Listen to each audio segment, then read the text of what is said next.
Good evening. My name is Thurman Greco, and the name of this show is Let's Live with Thurman Greco, and it comes to you from scenic downtown Woodstock, New York, on Educational Channel 23. And it also comes to you on YouTube. And we have a very special show now. We had the first part of it. This is the second part of the show, and it's a Woodstock show. Not that I think all of our shows are Woodstock shows, but this is a real Woodstock show, and we've got a lot of photographs. We covered a lot of the Woodstock Music Festival, and it was very, very interesting. And it is all as a result of the history and times of Gary Beedle. So Gary, can you start us off this evening, honey?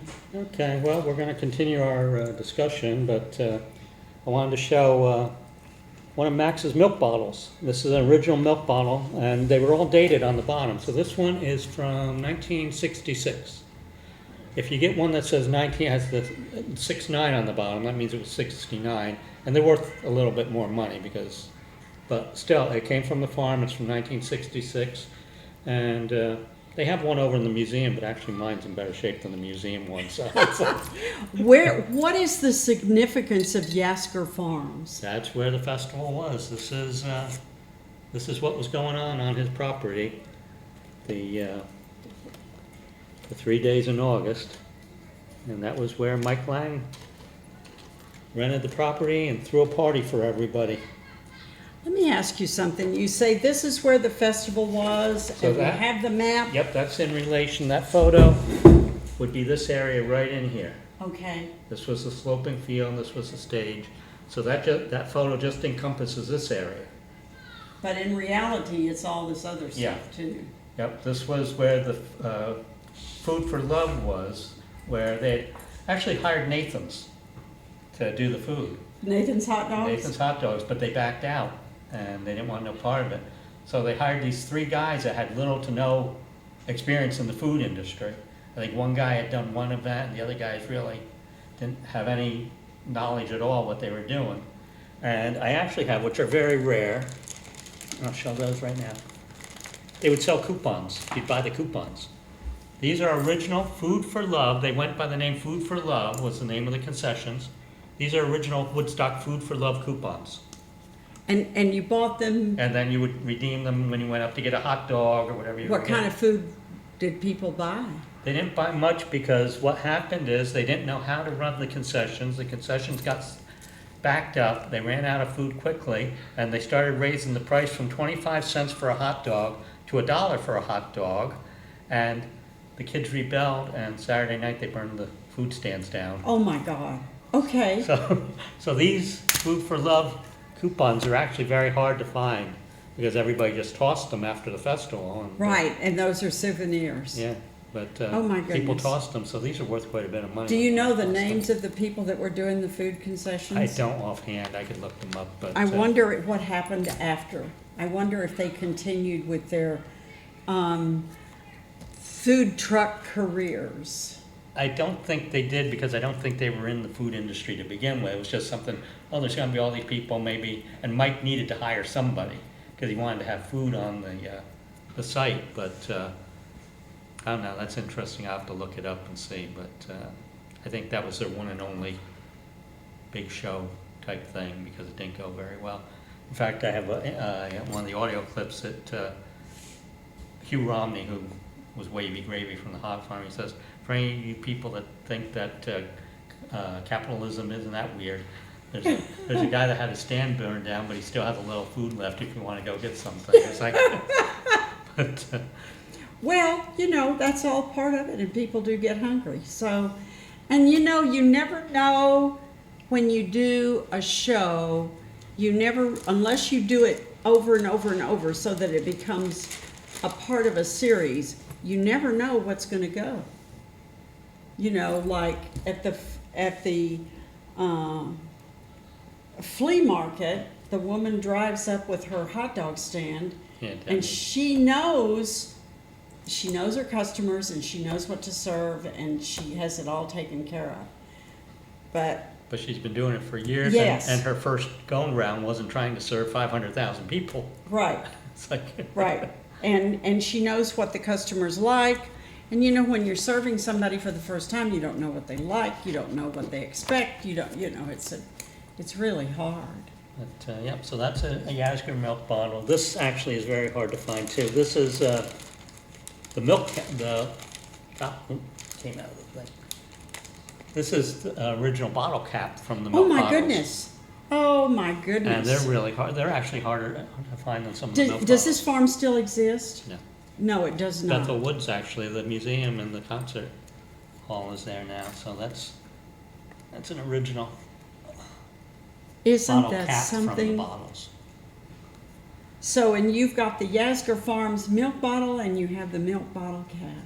And the food for love. And you have the food for I love, got and you all have the food. coupons. I got all the food covered.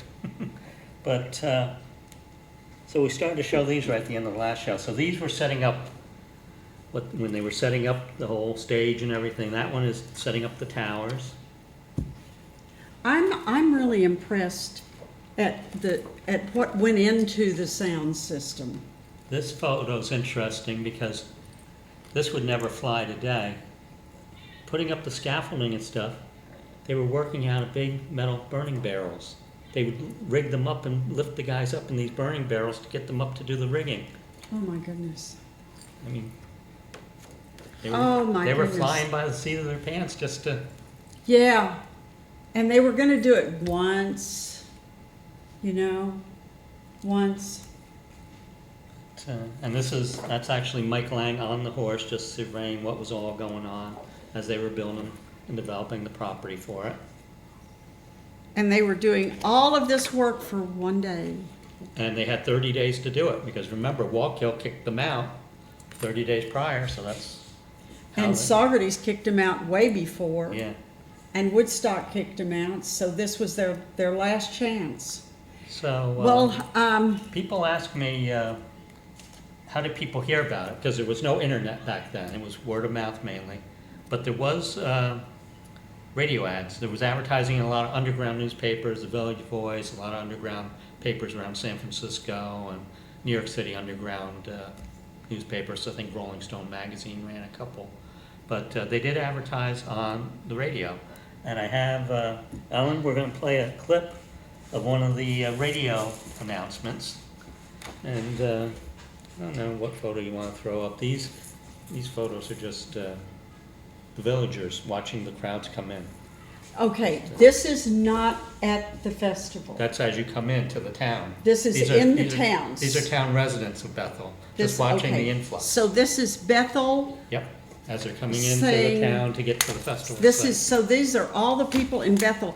And do you not suspect, because the show had been thrown out of Wallkill, it had been thrown out of Saugerties, Woodstock didn't even consider it, do you suspect that maybe people came from other communities to Wallkill to see, Or to Bethel, you mean? yeah, to Bethel to see the show, not to go to the show, Just to watch but the to crowds see, coming yeah. in? I don't think so, because the roads became so congested, even the concert goers couldn't get there. Really? There was, they estimate 500,000 people here at the site, with another 1.5 million people on the road trying to get to the festival site. So a lot of people never got there. No, and people who had tickets didn't get there. People who had bought tickets could not get to the concert site because of the traffic backup. They estimated 1,500,000 people on the roads trying to get there. Okay, so we'll play this, and then there's a couple other clips. We'll play those also, and fly over the radio ad, and we'll just do those. And so this is the radio ad first, and it'll go in right into a news report and then a stage announcement.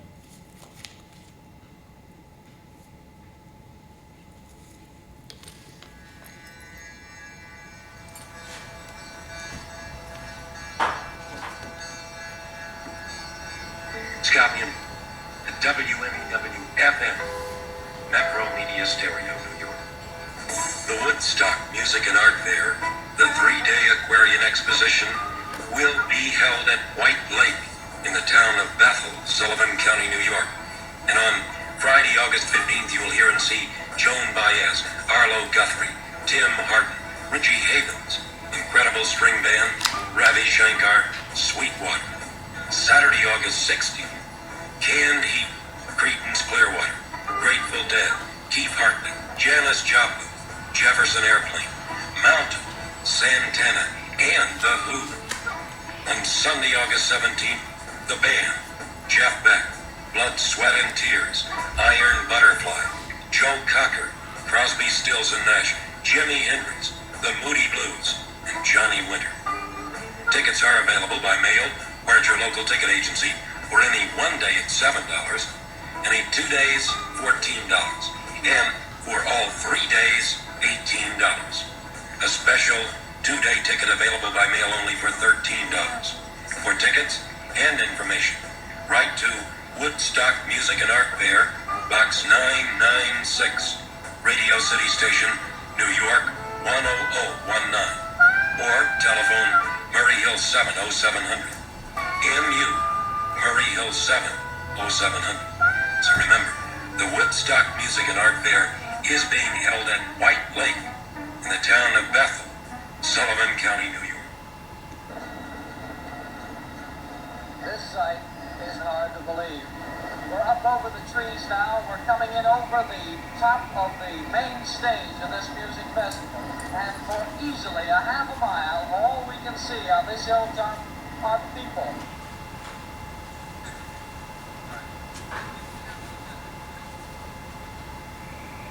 We apologize for the noise of the choppity, but it seems there are a few cars blocking the road, so we're flying everybody in.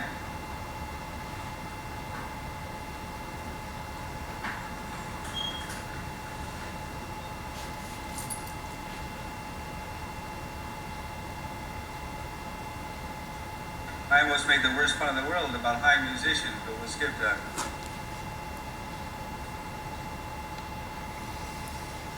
Okay, so they did advertise, and as you heard by the list, I mean, just about everybody that was anybody back in the day, they had booked.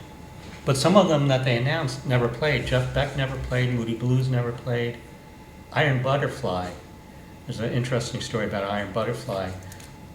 They got to New York, and they sent a message up to the management, and they were supposed to play the second day, and by that time, Mike Lang and all of them had all these other issues they were dealing with, and they said, we'll play, but we want a private plane to pick us up at the airport in New York. We want you to fly us directly to the concert site. We want to go on immediately when we get there, and we want the plane ready to fly us directly out when we're done. I think it was Artie Kornfeld. He got in touch with Western Union, because Western Union was back in the day, and he says, I want to send a message to them that says, F you. But Western Union couldn't do that. So with the help of the Western Union operator, they wrote out this big long paragraph saying why they wouldn't do that. And the first line, the first letter in the first line of the sentence started with F.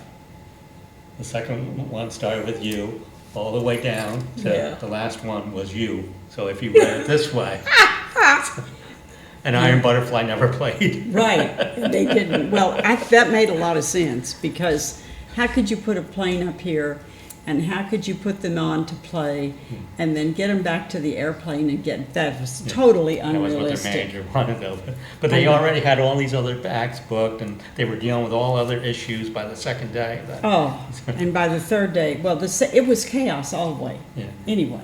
But the Western Union woman that worked there, she says, I can't do that, but I can help you. And together they sat and they came up with this whole thing. Oh, gosh. But he had talked about the ticket prices. So we'll look at a couple original tickets. And these are originals. These aren't copies.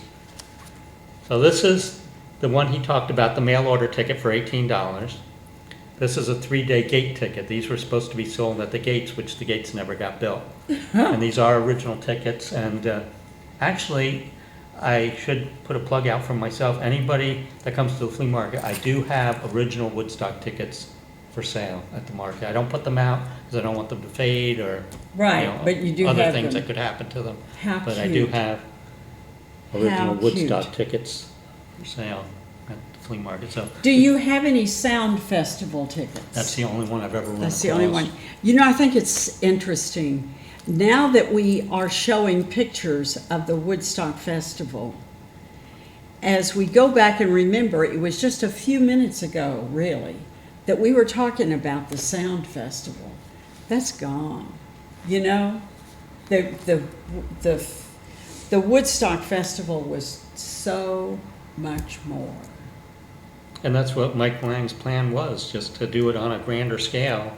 You know, he said, the sound outs are cool, I love going to the sound outs, but I want to do something on big. But he didn't envision 500,000 people showing up from all over the country to go When to did this. they realize that they had created a monster? When they were still down in Middletown at the Wallkill site, like I said, I remember seeing them coming in, starting to develop that.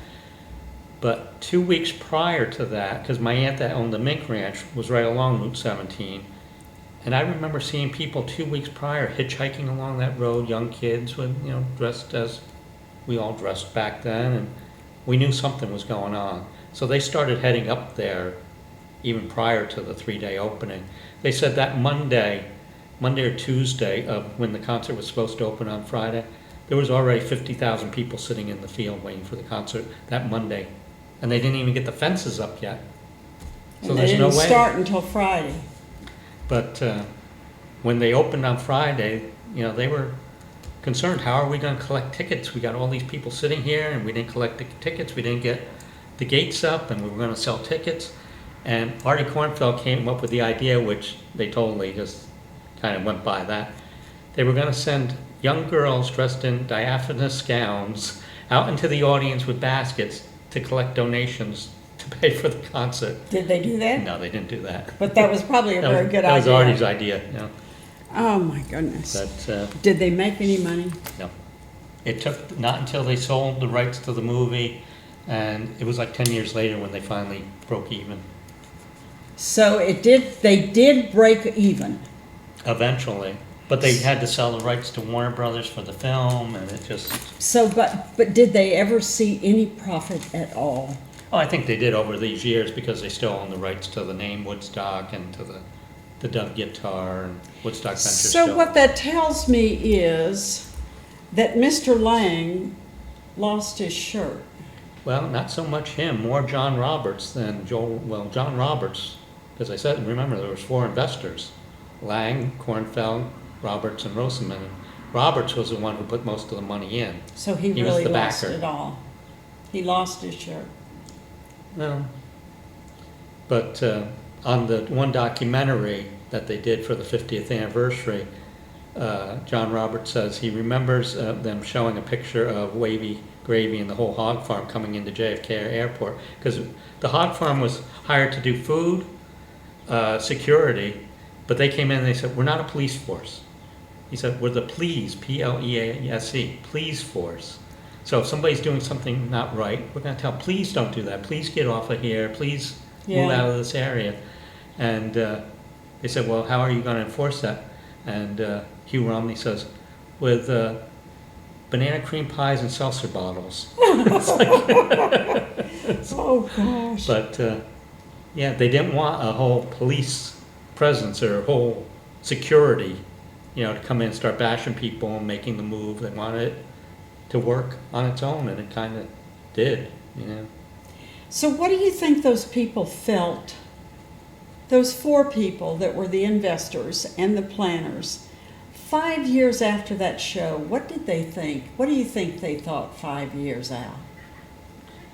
Well, Mike Lang tried it again, so he must have figured, you know, we're going to do this. And there's a clip, I don't have the clip, but there's a clip on YouTube with the Gabe Pressman, the old NBC newsman, up on stage with them, asking them, you know, is this profitable? And they looked in the field, and it was after the rain had fallen, and there was people dancing and singing and, you know, doing their thing out in the field, and I have some clips of that. And they said, it's not about the money. He says, look at what you got here. And Gabe Pressman was like, well, what do you got here? He says, look at what's going on. People are communicating with each other. He says, when does that really happen nowadays? And at that point, when they were talking about that, a plane flew over and was dropping dry clothes and flowers, hundreds of flowers out of the plane to the audience. And they were like, look what's happening. And somebody just decided to go up and load some clothes, dry clothes in, and all these flowers, and flowers were falling from the sky. Because those kids were, and they weren't all kids. That's the thing. They weren't all kids, but the people were out there. They were out there for at least 3 days. Oh, yeah. And you know, some of them were out there 5 and 6 days. Oh, yeah. And so there was, people were running out of money, people were running out of water, Food. people were running out of food. Nobody has ever mentioned the bathroom situation. And nobody seemed to care. Well, they said that the field, after everybody left Monday morning, they said the stench that came up off that field Oh, was pretty horrendous. yeah. It was really an awful place. Between what was being done on the field as far as bodily functions. And, Yes. And the pot smell, because there was pot Yeah. all over the place. And you combine the two together, they said it just was Awful. pretty horrendous what was coming up. And then the rain. And the rain soaking into it. And Oh, they said one of the major medical things they had to deal with was cut feet. yeah. Because of, at that time, remember, beer cans had pull tabs. And they were opening beer cans and just throwing the tabs down. And Yeah. with the mud, they were cutting their feet. A lot of cut feet they were dealing with in the medical tents. But, So they did have medical tents. oh yeah, the medical tents actually were, go back to the schematic. So this, I believe, number 8 was a medical tent over here. And then there was some medical tents. And the hog farm, like I say, they were dealing with medical also. They were dealing with a lot of the acid. My cousin Barbara said she remembers them taking a lot of the people tripping on acid up into the hog farm because they knew how to deal with it. And, So how many people did you think they expected? 50,000. They expected probably around 100,000, but they expected about 50,000 to come for the Friday show, leave, the next group come in for Saturday, leave, and then the Sunday group to come in. They didn't expect what came and stayed. And the people came early. They came, like I say, that Monday, Tuesday, they Yeah. said there was probably 50,000 people already sitting in this On Monday. field here. And they hadn't even finished the stage, no fencing went up. Do you have any stories about what they had to do to rehabilitate the farm? No, but I think land has a way of rehabilitating itself after time. I know Max had planned to, I think Max went in and planted alfalfa, because that's what it was before they even went in. It was an alfalfa field, and I'm sure he went in. But when he figured out the money, he figured out how much crop he was losing by renting. And Mike says in his book, Max got out his pencil and he sat there and just, did the numbers, and this is what I need and to cover my lost crops. And then they put up these tremendous sound towers, and they put up stages. Do you know what happened to those sound towers and the stages and things? For the 50th anniversary, actually, Bethel Woods had a piece of one of the sound towers. The stage, I don't know how many years ago, maybe about 5 or 6 years ago, they took the stage down, and it ended up as a handball court in the town of Bethel, or in that area. They used part of the stage as a big handball court, and they traced, by looking at films and the numbers on the plywood, that it was the Woodstock stage, and somebody bought it, and they're actually selling pieces of the stage now. There's one piece that's in Bethel Woods at the museum, but you can go to Bethel Woods, you can buy little pendants and stuff made with pieces of the stage. So, these are some pictures of the towers. Well, And I yeah, actually- so for example, here's a tower with all these people sitting on it. You know what, let me play the tower sound bites while we got the tower, because I do have about 4 tower sound bites of them telling people to come down off of it because it was dangerous for them to be on it. So and this is only about a 4-minute clip. It's about 3 or 4 different clips of the towers. And the sound should be okay on these. So we'll just let these play through. It's just maybe about 2 minutes, 3 minutes worth.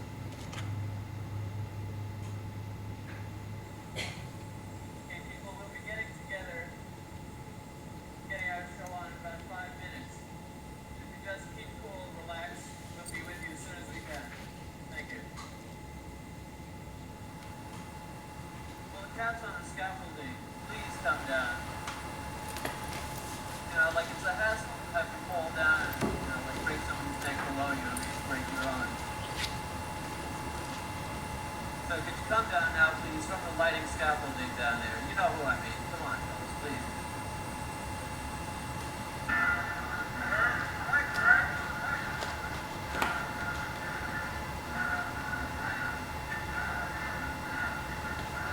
Bill?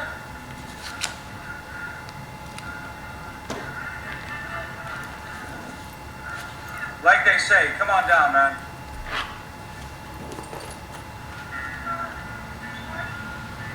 You're gonna make us sit here and wait, so we can't hear the man sing till you come on down. Let's go. Everybody. On the top, too. Let's go. Man, you are not bigger or big enough to insult an artist who's sitting on the stage, who's here to play for you. So get down off that tower. Come on, creep. Come on down.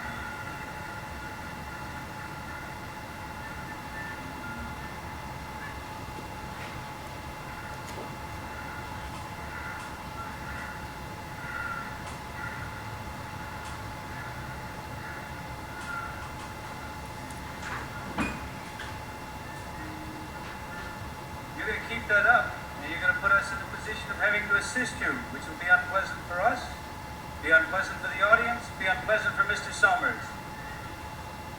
But let's forget about you and let's go back to Mr. Somers with my apologies, and I think with everybody else's apologies for you, my friend.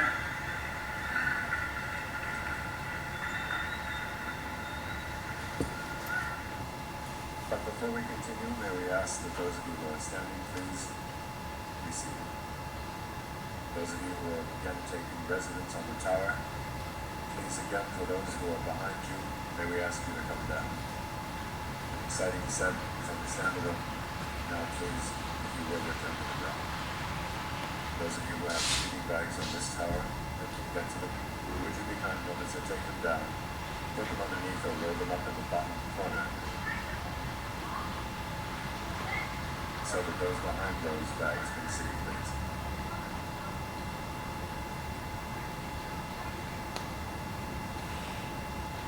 How is it out there?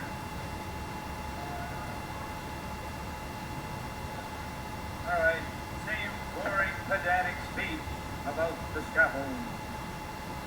Hey, look, we've done it all. We've done the threat, we've done the voice, we've done the Bill Graham rap number 3.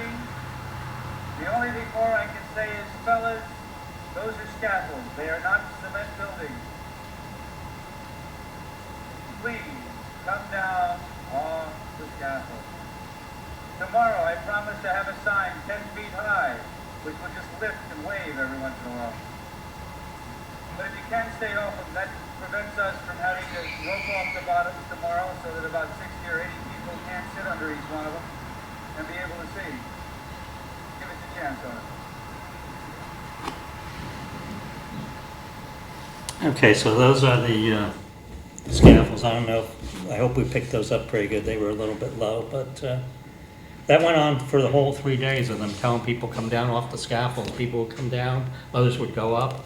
And after the rain, they actually thought the scaffolds were shifting because the ground below they thought was becoming very inundated with rain, and they thought that they were actually shifting towards the stage, which made it even more dangerous.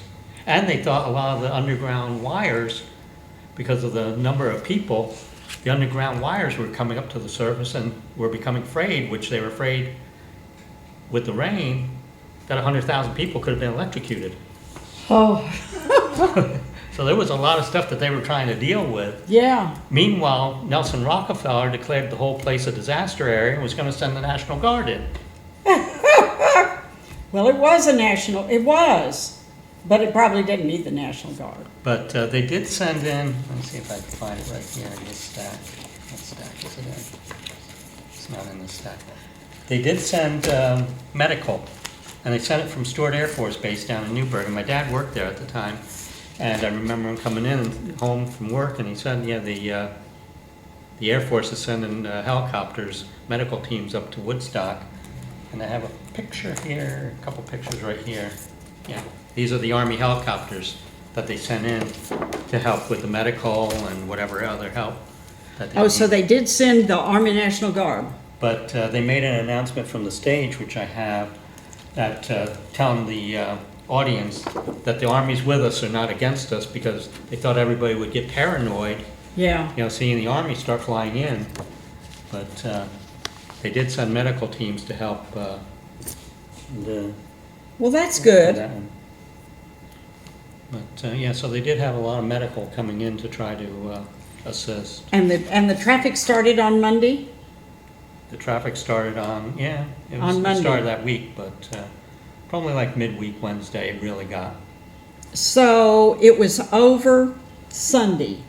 It was over Monday morning. 3 bands played Monday morning. Paul Butterfield, Sha Na Na, which was kind of a strange band to book for Woodstock. Sha Na Na actually was the opening act for Jimi Hendrix. Jimi Hendrix closed the show Monday morning. Wow. Paul Butterfield, Sha Na Na, Jimmy. They were Monday morning because they were so backed up between the rain and performers not being able to get there. Richie Havens wasn't supposed to open the show. It was supposed to be Sweetwater, and I have a little clip of them. But their whole band couldn't get there until later in the day. Richie was there. Mike went to Tim Hardin, who he was good friends with Tim because Tim lived over by between Saugerties and here. But he didn't want to force Tim to go on because Tim said, no, I can't go on, because he had just kicked heroin. And he Okay. didn't want to put that pressure on Tim to go be the opening act. There was a couple other ones, but finally he went to Richie and said, Richie, you got to help me out, you got to open. And Richie was like, I can't do this, you know, but he did, and he kept going on. And finally, some other bands arrived, and they did have an invocation. And this was Swami it's hard to pronounce his name. I think it's Satchidananda is how you pronounce Oh, his name. Satchidananda. Yeah, you're. Yes. Well, there he is. I have a clip from him. So there he was. And I think And it was, he did the invocation. and I have a 3-minute clip of him doing the They invocation. thought of everything. Well, Peter Max was the one who suggested that to Mike Lang to have him, and he actually came on after Richie. And I have a clip of it, and I think that clip will be a little bit louder and better, so we can try that. If you're ready, Ellen, we'll leave the Swami up there. And the people around him, that was Earthlight Theater Troupe. And they were a troupe out of New York City, an avant-garde theater troupe. And they did some stuff, but not on the stage, but they escorted him onto the stage, and there's photos of them all sitting in gold robes, sitting around him as he gave the invocation. The invocation was about 18 minutes long. I have about 3 minutes of it, what I thought was some of the most interesting stuff. Did they have a closing ceremony? No.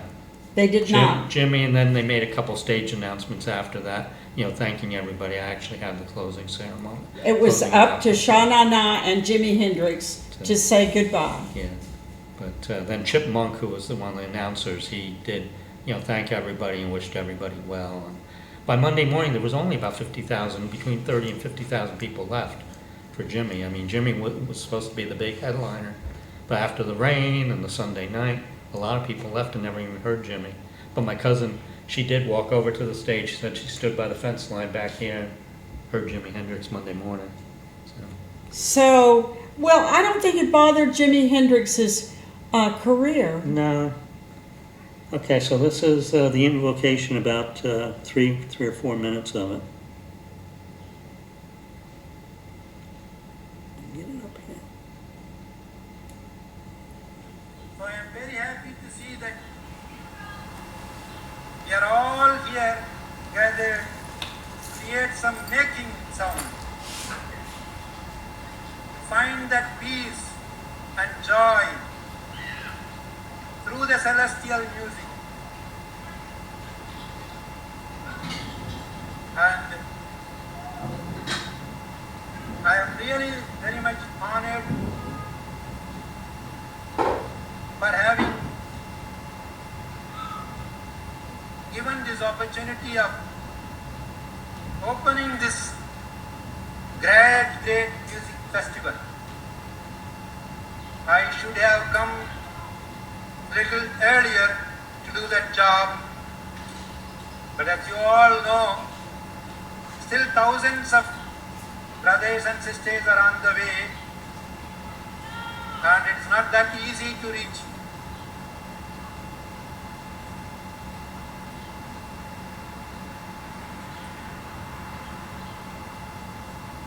America leads the whole world in several ways.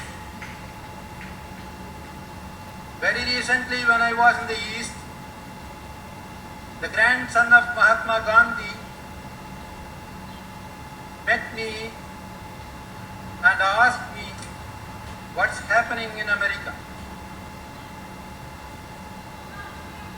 And I said, America is becoming a whole. America is helping everybody in the material field, but the time has come for America to help the whole world with spirituality also.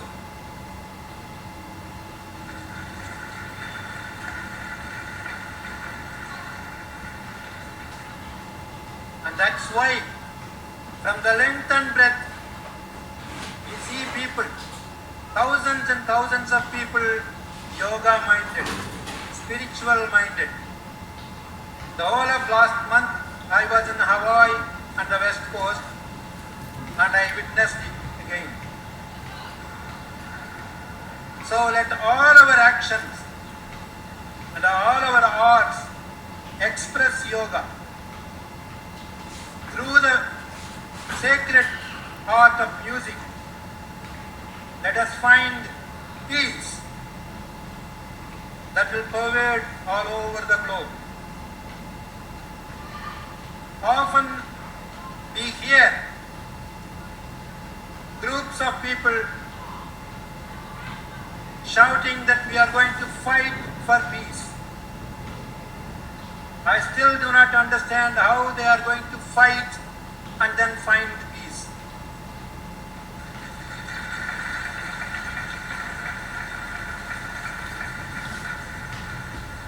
Therefore, let us not fight for peace, but let us find peace within ourselves first.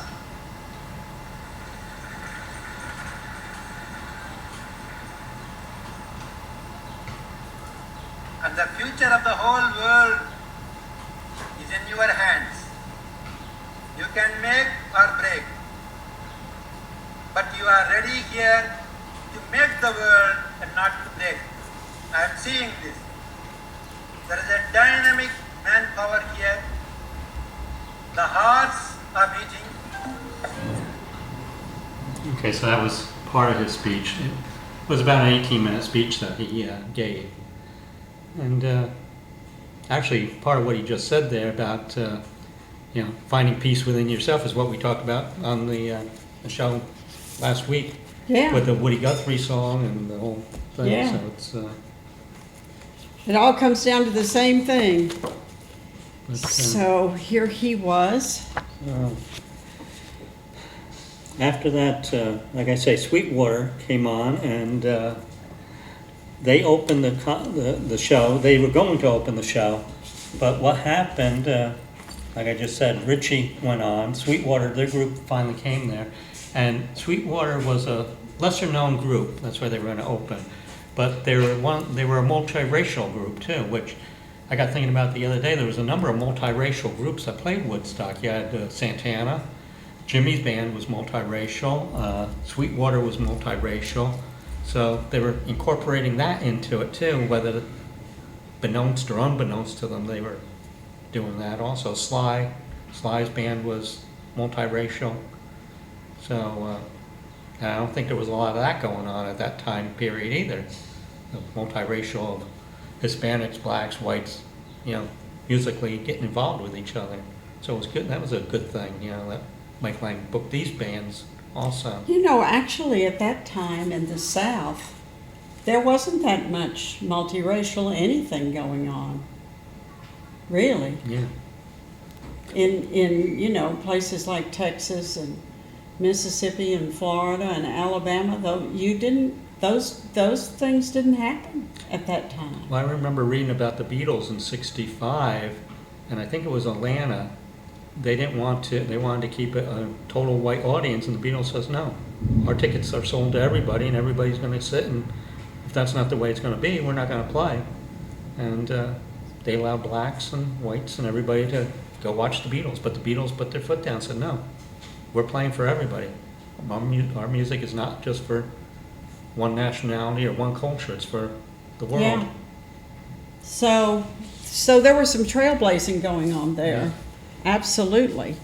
Not only with the drugs and things, but with the music and with the racial things. But why don't we play through a few more of these, and if I need to stop them and talk about them, we'll just stop and then continue with them. So we'll just play through some of these. We got some good ones. We got Tim Hardin, we got Joan Baez's speech, and then Joan Baez's closing song at the festival, which was "We Shall Overcome," and she just sang it amazing. So I said we got to play that. So we'll start with Sweetwater. It's just about a minute and a half of their song because they did a 12-minute song, and we'll start with that. And then the announcement of the free concert, that they finally made a stage announcement that's become a free concert. And then we'll talk about the lighting of the matches, which we'll talk about a little bit about that also. The lighting of the matches. It was only the second time. You know how they light lighters and everything at concerts now? This was only the second time that was ever done in an outdoor Really? arena. And when they talk about it, they tell which was the very first time, which was a couple months earlier they had done it. And they did it at Woodstock right before Melanie. And Melanie wrote the song Candles in the Rain based on what she's seen with the lighting of the matches at Woodstock. That's where that song was derived from. Wow. And she tells that story, how she's seen all these amazing lights coming on, and she came up with the song Candles in the Rain after Woodstock. So we'll start with Sweetwater. We'll play through Tim Hardin and Arlo. I got Arlo. So we'll just let some of these run, and we can discuss a few of them afterwards.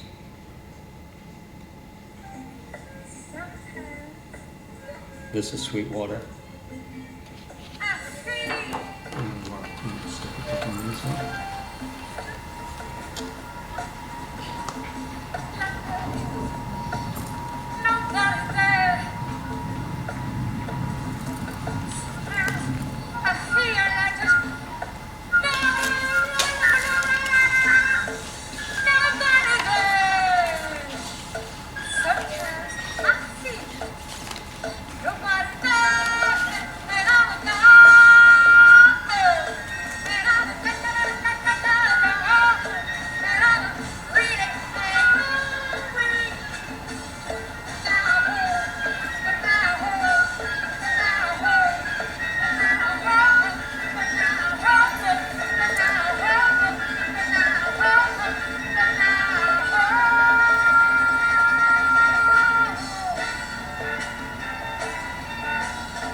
Now the next one is the free concert announcement.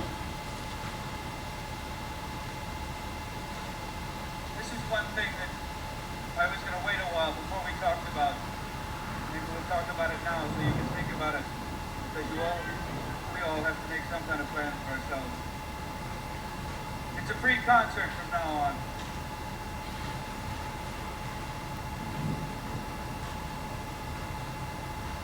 That doesn't mean that anything goes. What that means is we're going to put the music up here for free. What it means is that the people who are backing this thing, who put up the money for it, are going to take a bit of a bath. A big bath. That's no great first trip. They're going to get hurt. But what it means is that these people who put this thing here have it in their heads.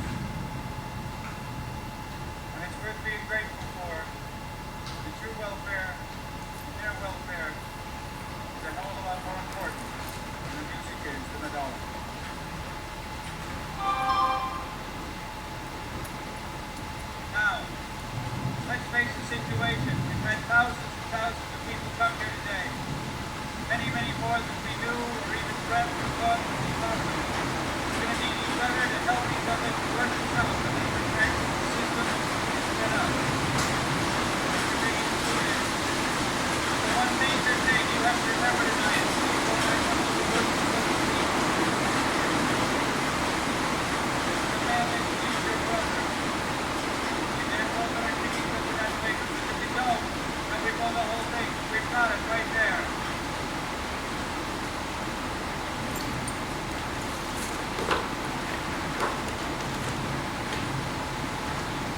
better. Okay, I stopped it because I don't know how, are we doing okay on the sound, Ellen? Really wet. Into the rain. Yeah. We got Woodstock rain. We got Woodstock rain. You know, this is really interesting. We have all of these people that have come to the festival. These are really Yeah, interesting are all- photographs. Yeah, those are all traffic shots. Yeah. Okay, we'll have to wait until the rain lets up a little bit. Hey, Woodstock Yeah. rain, talking about The Woodstock. traffic shots were very, very There's a interesting. number of them in here. What was that? Right? These are all traffic. You want to show a few of the traffic shots? This is a lot of foot traffic shots. This is an interesting one because it shows the town of Bethel sign as they're coming into Bethel. So there we are in the town of Bethel, and this is just nothing but people. It is very, very interesting. There's not a sign of a traffic cop or anything. And I don't know, there they all are. These kids all showed up. Now this one is an aerial. This is where they were heading. This is the concert up here. This is the traffic. Wow. And it just doesn't stop. You have all these photographs and it does not stop. Look there, all these cars. Yeah, they just pulled them off to the side into fields. My friend Rick, his parents had a horse farm down by me, and they had horses stabled at Monticello Racetrack. And somehow they were able to get to the racetrack. And Rick thought, well, Rick was about 16 at the time. He's a few years older than me. He thought, well, if I get on a horse, maybe I can just ride him. So he did. He saddled a horse and he left from Monticello Racetrack. He said he didn't get 1 mile down the road, and they wanted to buy the horse from him. They tried to steal the horse from him. They tried to get on the horse with him. It's like, he said it was bedlam. He said he had to turn around, go back to the racetrack. Put the horse back up. He couldn't, but in normal times that would be a good idea because you can go around cars, you can go into Right. fields and ride a horse, but You have got photograph after photograph after photograph of non-stop cars and concert attendees. There's just no, oh look, there's a U-Haul van. yeah. And you see a selection of Volkswagens and Volkswagen buses. You do see that, you know? But this just does not end. A rider truck. And there's a rider truck. Look at the traffic. Look at that. And people are walking. People are walking. Oh yeah, they walked miles. People are making, as it looks to me like, It was an exodus. that the people are making as much way on foot as they are. They said someone walked up to 16 miles. Oh my gosh. Oh, but then once you do that, that means they walked a day. Yeah. They walked a day. So then when it's over, you have to walk home. And hope that your car wasn't towed away. Right. Well, or A stolen. lot of Volkswagens were broken into. Yeah, stolen. Oh my gosh. I have one interesting car photo or van photo, and it ties back to Woodstock, the village also. Do you know Bruce Eckert and his wife Donna? They're locals. He was the fire chief or assistant fire chief or fire chief at the volunteer fire department for years. They come through the market. I'm sure you would know them to see them. This is a good photo.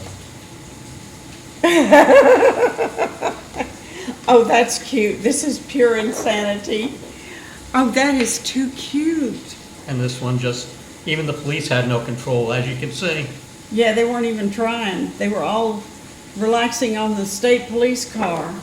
But anyway, Bruce, him and his wife, they know a lot, or knew a lot of the locals. They knew the band and different people that lived around town. But, just find the photo I'm looking for here. This one. So Bruce said that photo there in that van after Woodstock, Jimi Hendrix bought this van from these people. Oh, really? And Bruce said he used to see Jimmy drive this van up and down Tinker Street after the festival. And they went out to the Rock and Roll Hall of Fame, and this band is now in the Rock and Roll Hall of Fame. But Bruce said when they went to the Rock and Roll Hall of Fame, they had a Woodstock section, and they told the people there, "Oh, we're from Woodstock," and the people said, "Oh, where the festival was." And Bruce says, "No, we're from Woodstock."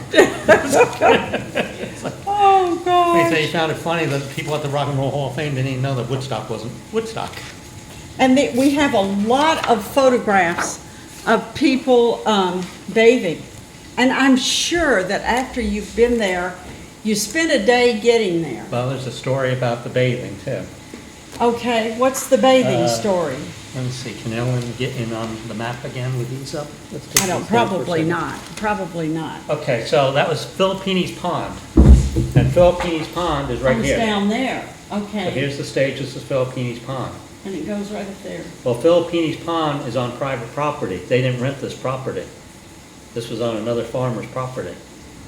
So all the Okay. people that went into Filippini's Pond were trespassing, and I guess Mike Lang got a lawsuit after that for whoever invaded. You can't control that. Well, there was water here Yeah. too. There was some water, some ponds. But this is the main pond because it was so close to the area up here where they all went skinny dipping and You know, swimming. Michael Lang put his name on the map. He was on the map after that. But I wonder. I mean, you know. So what is, look at this. That's Ken Kesey from the, Allen Ginsberg and Ken Kesey and all the ones that were doing the acid tests out in California. That's his bus. And Ah, that's up near the hog farm. And it was called the Further Bus. And you can see that kind of, and it's the same bus. Yeah, oh, my you have cousin- several photographs of it. Yeah. Okay.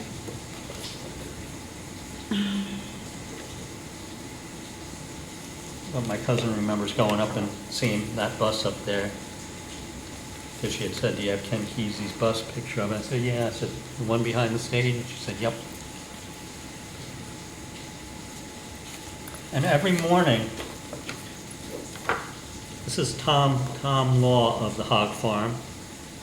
They would go out before they started any of the music and do yoga with the entire 500,000 people. And this is doing a Okay. yoga session from the stage.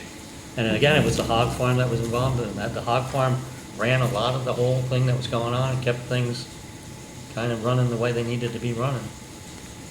That's interesting. Oh my gosh, look at this one. So all of them sitting here on top of the bus. And of course, this is the cutest photograph. This is the most adorable photograph. Here is a woman getting her tarot cards read. And I just think that's adorable. And that one's for you. Thank you so much. Oh, I I'm knew going you- to cherish I knew you this. would relate to that. Yes, I definitely do relate It to could have that. been you in another lifetime. Well, you just never know. Groovy way, gentle path, and highway. This is, That was in the woods leading to the Bindi Bazaar. It was called the Bindi Bazaar, which was the craft festival, and they were selling everything from tapestries to artwork to drugs to whatever you wanted. Was so in- in this 500,000 people, we had a little flea market going. Yeah, it was craft fair in the woods. And actually Yeah. on the advertisement, that's why they called it an Aquarian Exposition rather than Aquarian Music Festival, because he was trying to encompass all the counterculture stuff that was going on. And this was from the free stage up by the hog farm. There's about 3 different ones. This is the free stage. So this is the bus. This is the bus you just showed. And then other buses. And performers went there and played. I actually have a clip of Jerry Garcia, Roselle Sorrells, and David Bromberg, who didn't even play the festival. There was a lot of musicians that went that didn't even play the festival. Playing, I don't think they were playing the free stage, they were playing backstage, but I have a clip of that. But So what